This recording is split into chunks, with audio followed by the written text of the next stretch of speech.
और अब बात यूक्रेन की करते हैं स्पेशल रिपोर्ट में, क्योंकि यूक्रेन के दूसरे सबसे बड़े शहर खार्किव पर कब्जे की लड़ाई सबसे भीषण दौर में पहुंच चुकी है।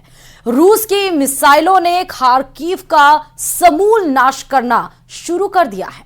इन हमलों का शिकार सिर्फ यूक्रेन की फौज नहीं हो रही है, बल्कि रूस की ओर से रिहायशी इलाकों को भी टारगेट किया जा रहा है। खार्किव के सुपरमार्केट पर रूस की बमबारी में 14 से ज्यादा लोगों की मौत हो गई, 65 से ज्यादा लोग जख्मी हो गए। देखिए रिपोर्ट।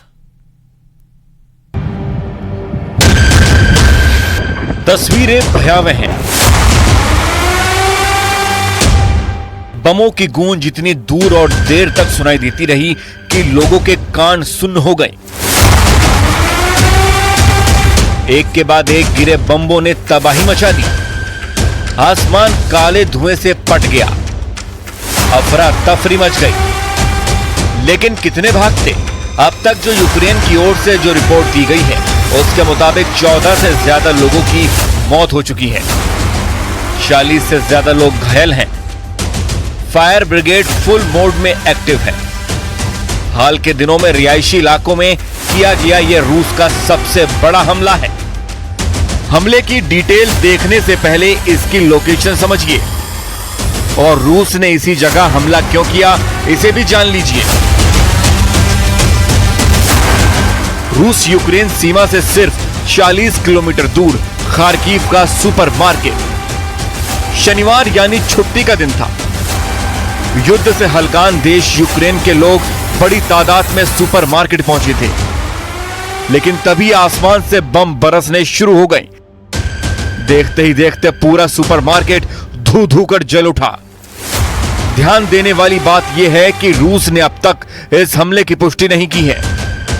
वैसे भी रूस हमेशा से रिहायशी इलाकों पर हमले का आरोप को नकारता रहा है, लेकिन तस्वीरें इसके उलट कहानी बयां कर रही हैं। 48 घंटे में रूस का खार्किव पर यह दूसरा बड़ा हमला है।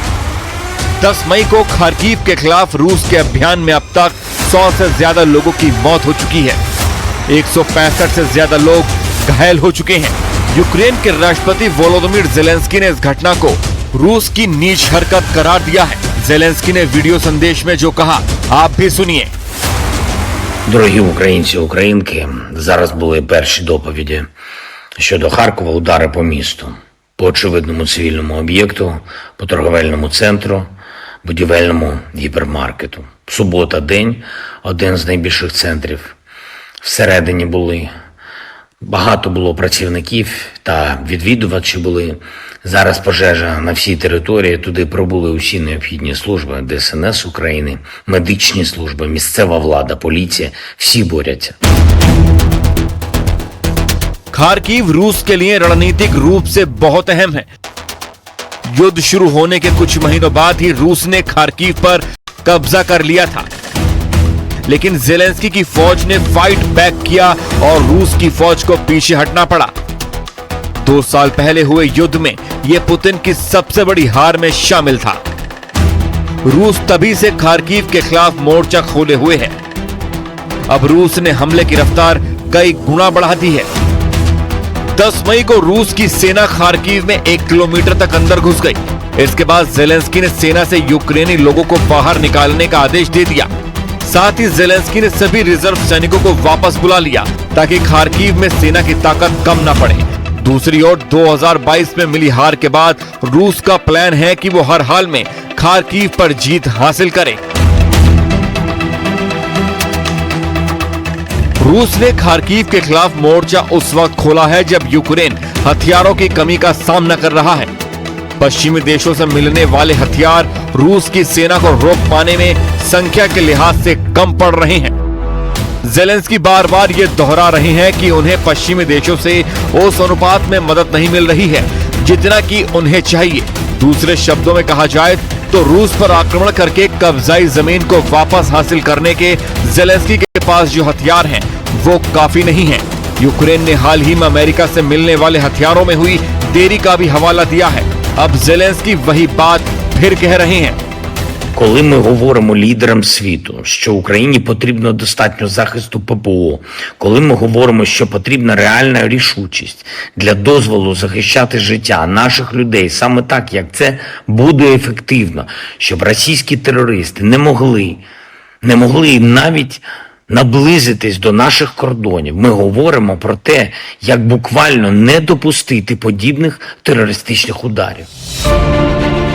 जेलेंस्की को नेटो ने जितने हथियार देने का ऐलान किया है, क्या यूक्रेन को उतने हथियारों की सप्लाई हुई? इसकी डिटेल आपको आगे दिखाएंगे। उससे पहले इसका जवाब जानना बहुत जरूरी है कि रूस खार्किव को ही टारगेट क्यों कर रहा है। रूस की ओर से खार्किव को टारगेट बनाने के कई कारण बताए जा रहे हैं। पहली वजह, राजधानी कीव के बाद खार्किव यूक्रेन का दूसरा सबसे बड़ा शहर है। दूसरी वजह, ये रूस के बॉर्डर से 40 किलोमीटर है। ऐसे में खार्किव हमला करना ज्यादा आसान है। तीसरी वजह माना जा रहा है कि खार्किव पर अधिकार जमाने के बाद कीव की राह थोड़ी आसान हो सकती है, इसलिए रूस एक गेटवे बनाने के लिए खार्किव को निशाना बना रहा है। चौथी वजह, खार्किव पूर्वी यूक्रेन का हिस्सा है जहां बड़ी संख्या में रशियन बोलने वाले लोग रहते हैं। ऐसे में रूस का मानना है कि उसकी सेना को खार्किव की जनता का भी साथ मिल रहा है और इस पर जल्दी कब्जा किया जा सकता है। पांचवी वजह है, यूक्रेन की राजधानी कीव बनने के पहले खार्किव ही राजधानी थी। 1920 से 1934 तक यूक्रेनी सोवियत गणराज्य की राजधानी खार्किव ही रहा है, लिहाजा इसका ऐतिहासिक और मनोवैज्ञानिक इम्पैक्ट भी है। युद्ध जितना लंबा खिंच रहा है, पुतिन के सामने घरेलू फ्रंट पर भी समस्याएं बढ़ती जा रही हैं। युद्ध का नतीजा अब भी दूर दूर तक निकलता नहीं दिख रहा है, लेकिन जेलेंस्की की हथियारों की कमी की चिंता फौज के थकने का तनाव बता रहा है।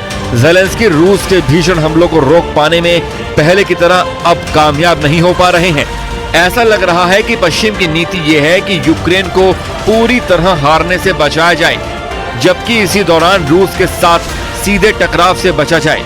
जाहिर है, जब आप दो नाव की सवारी करते हैं तो आप कमजोर होते हैं। पुतिन इसी मौके का फायदा उठा रहे हैं।